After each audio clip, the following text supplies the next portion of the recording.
Media Malaysia bongkar penyebab Sabah FC kalah 1-3 dari PSM Makassar di AFC Cup 2023-2024. Malaysia, Makan Bola, membongkar penyebab Sabah FC kalah 1-3 dari PSM Makassar di AFC Cup 2023-2024. Menurut mereka, Sabah FC terjebak taktik yang diterapkan PSM Makassar.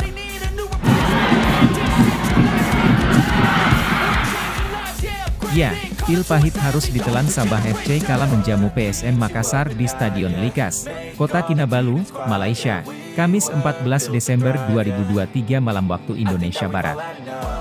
Tuan rumah kalah dengan skor 1-3. Kekalahan ini pun jadi sorotan Makan Bola. Mereka menyebut hasil minor ini harus didapat Sabah FC karena mereka terjebak taktik PSM Makassar. Sabah terjebak taktik PSM Makassar, tulis judul Makan Bola, dikutip Jumat, 15 Desember 2023. Kekalahan 1-3, Sabah FC di tangan PSM Makassar pada laga terakhir grup AFC Cup menggores momentum kemenangan mereka sejak beberapa laga sebelumnya. Lanjutnya.